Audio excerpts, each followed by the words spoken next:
Excellent début de semaine, bonjour à tous et bienvenue dans cette nouvelle émission de ce de nouveau point de marché que j'ai nommé ici le Commercy Weekly Market. Ici donc François Ablé, content de vous retrouver, Frank Belfort pour décrypter ce marché qui est justement conditionné par cette énorme baisse du pétrole, d'accord, auquel nous avons assisté hier à l'ouverture des marchés, donc hier dimanche soir le 8, pardon, aujourd'hui nous sommes le 9 mars, et la nouvelle s'est répandue comme une poussière, et on a vu que le, le pétrole a perdu quasiment hier en chute libre près de 25%, ce qui a donc fait gaper, qui a fait gaper l'USDK, notre actif favori, à la hausse. Il a fait aussi pousser quasiment de 300 pips l'eurocad, d'accord, que vous voyez ici en bas de l'écran.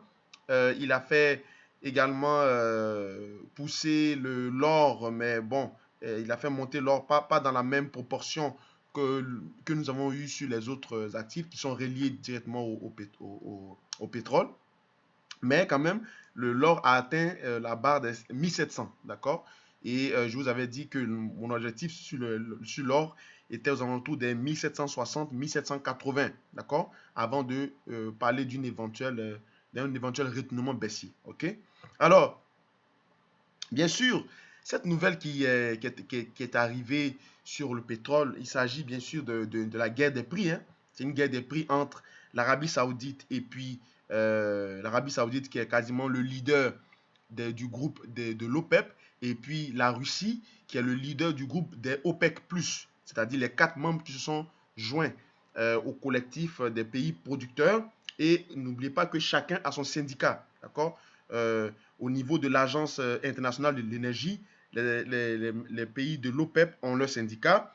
C'est le nom qui m'échappe, mais les types de l'OPEC+, eux aussi, ils ont les syndicats qu'on appelle le groupe de Vienne, d'accord, le groupe de Vienne qui est dont le Koweït, l'Iran et tout ça sont dedans, ok.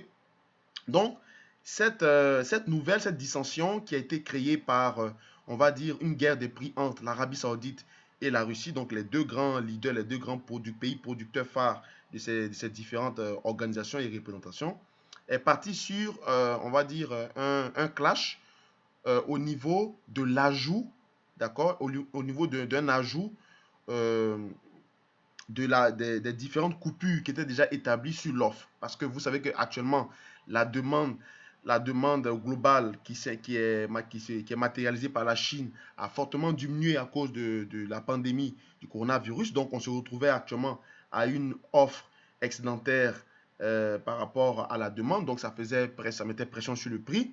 Maintenant, l'Arabie Saoudite, qui est le leader et qui est le chef qui représente la négociation au niveau du prix du baril, a demandé expressément à la Russie d'ajouter encore, d'augmenter sa coupure sur l'offre du pétrole pour pouvoir permettre au prix de se stabiliser, voire de remonter progressivement.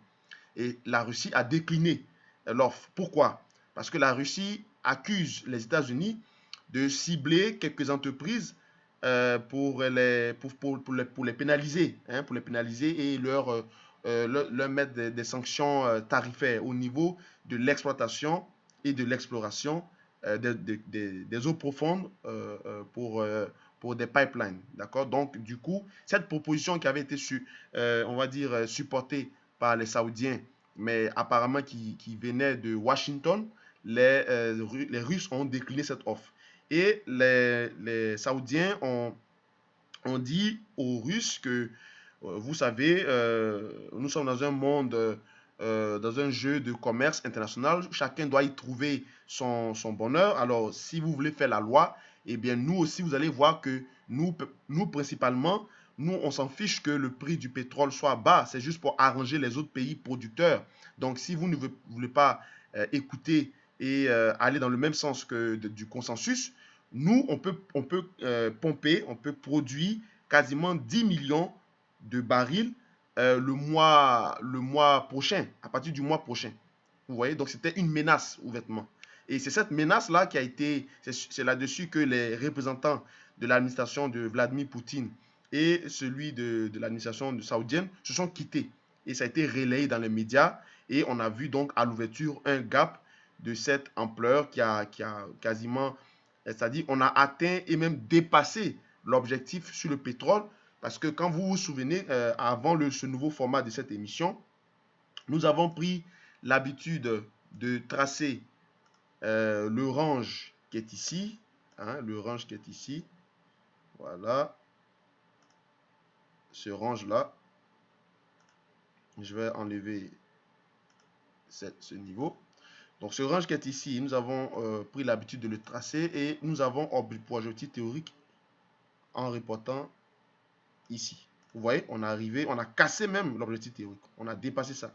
Et on avait clôturé pratiquement sur les 41,50 qui était le deuxième seuil d'équilibre avant la clôture de ce soir. Donc on s'attendait à ce que à l'ouverture ce dimanche soir ou ce lundi matin, on puisse voilà, respirer un peu, prendre des bénéfices partiels et osciller avant de pouvoir rebaisser. Mais non, non, non, le marché a décidé autrement avec cette nouvelle de shorter massivement jusqu'à quasiment, on a touché le creux des, tenez-vous bien, des 27,40. Hein, 27,40 dollars le baril, c'est historique. C'est la première fois depuis la guerre du Golfe que le pétrole est aussi bas. D'accord, selon les analystes, les différents analystes qui se sont succédés. Et dans cette analyse-là, on a le bureau de recherche de Goldman Sachs qui a hier émis un communiqué pour dire que le pétrole pourrait même aller jusqu'à 20 dollars le baril. D'accord, vous comprenez? Donc, c'est pour vous dire que vous voyez le seuil des 25 dollars est quasiment, on va tracer un support. Il était quasiment visité parce qu'on arrivait à 27 et 40. Et ce seuil des 90 sera bientôt visité. Alors, c'est pour vous dire que nous sommes dans une guerre totalement ouverte, déclenchée entre les Saoudiens, qui représentent un peu, on va dire, qui sont un peu la branche, le bras de l'administration, de l'establishment américain au niveau du pétrole et du Brent.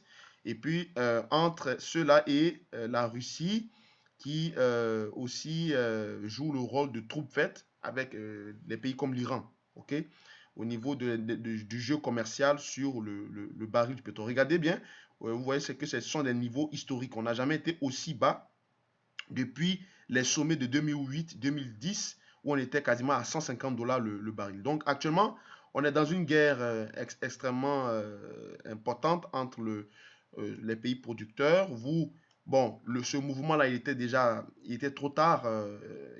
Ça s'est fait quasiment en un clin d'œil. Personne ne pouvait avoir.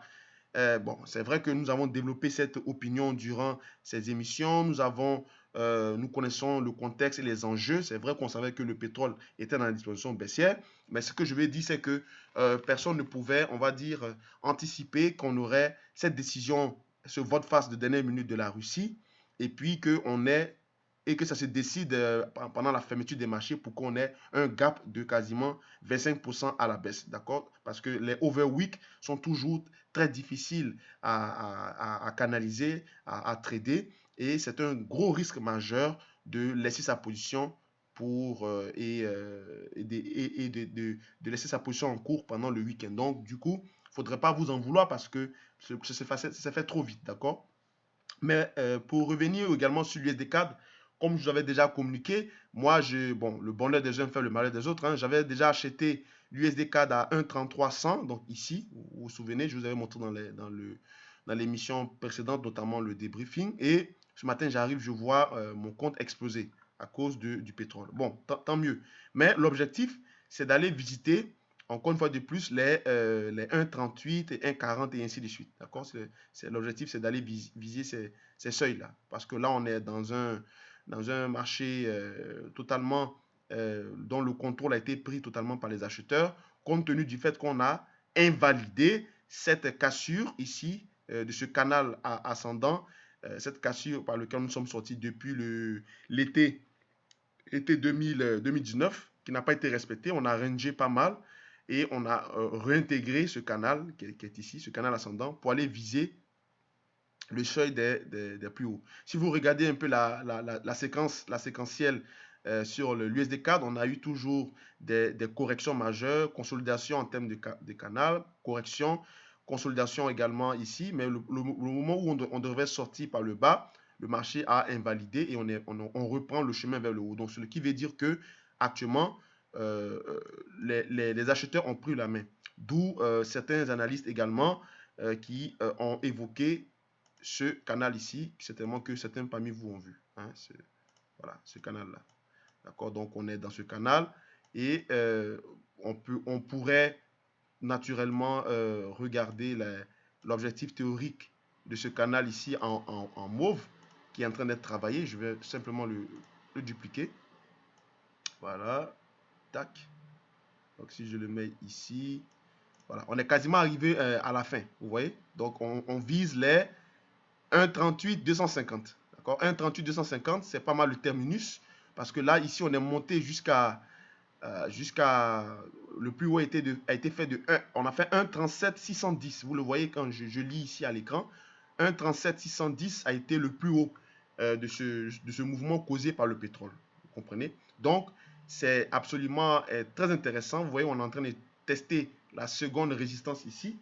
Et après ça, on va voir certainement une sorte de respiration de pause qui sera aussi soutenu par le pétrole, enfin j'espère, mais même s'il y a un potentiel quasiment que le pétrole aille jusqu'à 20 $ le baril, mais il y a quand même il y aura quand même une respiration. Un marché ne descend pas de façon violente comme ça et ne remonte pas un coup, d'accord? Il y a toujours une phase de stabilisation. Donc ça c'est le support au niveau du pétrole. On peut tracer également un autre support historique, donc on va au niveau mensuel, ce seuil ici. Évidemment, bon, on peut pas. Il y a un support majeur dont certains en parlent, mais bon, je suis un peu sceptique qu'on aille jusque-là. Mais bon, tout support mérite d'être tracé. Hein. À ce niveau-là, vous savez que tous les coûts sont permis. Et on peut avoir également un pétrole à 10 $ le baril. Pourquoi pas? Hein, si on est déjà à 25 ou à 27 $, on peut aller à ce niveau ou même à ce niveau ici, hein, ce support-là. Vous comprenez? Voilà, ce support de 16,80, bon, ça me paraît bien. 16,80 ou 10,50, ce sont les prochains supports. Pour le moment, on est sur le support de 25,50, d'accord? Et c'est là-dessus qu'on travaille. On peut le casser, l'enfoncer pour aller tester maintenant le support des 16,80 ou des 10,50. Mais ça va dépendre de l'actualité et puis des concessions qui vont être faites, soit certainement du côté des Américains ou du côté des Russes. La petite précision que je voulais apporter, c'est que les Russes ne sont pas totalement maîtres, hein, parce que dans leur budget, ils ont prévu un plan fiscal, et dans leurs plans fiscaux, ils ont prévu d'avoir un pétrole au moins à 57 $ le baril pour pouvoir financer leur plan fiscal selon le département du commerce au niveau de la Russie. D'accord? Donc, un pétrole nécessairement qui se trouve à 30 $ ou à 20 $ ne les arrange pas. Donc, certainement, je m'attends à ce qu'ils réagissent, puisque les Saoudiens, étant donné qu'ils ont le pétrole persique, un pétrole qui est très raffiné, qui ne nécessite pas on va dire, de production, de coûts de production assez énormes, ils peuvent vendre même le pétrole quasiment à 10 $ le baril et ils ne feront pas faillite. Parce que c'est ce qu'ils ont dit, nous, en ce qui concerne notre production, on peut l'augmenter à 10 millions. On peut l'augmenter à 10 millions de barils par jour. Et puis, on ne va pas souffrir de ce déversement-là, de cette inondation du marché du pétrole. C'est en ce qui concerne les pays comme les pays nord-américains, comme les États-Unis et le Canada, qui nous souffrons énormément. Actuellement, je pense que le gouvernement du Canada va certainement prévoir un plan d'urgence parce que des provinces comme l'Alberta, qui sont des provinces pétrolières qui ne vivent que du pétrole, actuellement sont en difficulté majeure. Ça me rappelle un peu les années 2012-2013, hein, où on était, non pardon, les années 2015, voilà, ici, là. 2015-2016, où le pétrole avait touché le seuil des 20 $ ou des 30 $ le baril, et il y a eu beaucoup d'entreprises qui ont fermé. Il y a eu beaucoup de licenciements massifs parce qu'il Ils ne vivent que du pétrole, malheureusement. OK? Donc, c'est très intéressant. On va suivre tout ça en détail. Pour finir, vous voyez que le dollar américain, depuis sa récente correction, arrive sur un seuil majeur d'équilibre qui est aux alentours des 95 points. Donc, je pense qu'à partir des 95 points, on va se stabiliser. Si on passe à travers ce seuil, on va se diriger tout droit vers les 90. Mais je crois que ce seuil est très fort, est très puissant, puisqu'il fait office, d'accord, de ce canal de convergence, de latéralisation, et on est dans une phase ascendante. Donc, je crois que le seuil des 95 points va être supporté, puisqu'il faut nécessairement stabiliser le dollar pour pouvoir continuer les différents échanges dans le monde, puisque actuellement, c'est à cause des taux de rendement obligataires, c'est-à-dire l'argent américain, le dollar américain n'est plus rémunérateur, donc les cambistes et les gestionnaires de fonds se débarrassent massivement, mais il ne va pas toujours se mettre à couler. On a un obstacle ici, un nouveau seuil d'équilibre, et à 95 points, je pense que le dollar risque de se stabiliser un peu, ce qui devrait permettre donc une respiration au niveau de l'or, donc une stabilisation des cours aussi, et puis également aussi une stabilisation au niveau du pétrole, ainsi que du dollar américain. D'accord? Merci encore d'avoir suivi ce point de marché. Je ne vais pas faire trop long. On va se retrouver les prochaines fois pour analyser la suite, c'est-à-dire le vendredi. Il n'y a pas de stratégie que je puisse proposer puisqu'on a déjà atteint les objectifs hebdomadaires, voire même mensuels, quasiment en une nuit à partir d'un gap. Donc, il faut simplement attendre qu'on aille tester les seuils, les seuils de résistance au niveau de l'USD4 qui sont aux alentours des 1,37 900, 1,38 250. Et puis aussi regarder tranquillement comment le dollar va se comporter ainsi que le pétrole, d'accord, pour pouvoir établir de nouvelles stratégies. Portez-vous bien et passez une bonne semaine. Au revoir.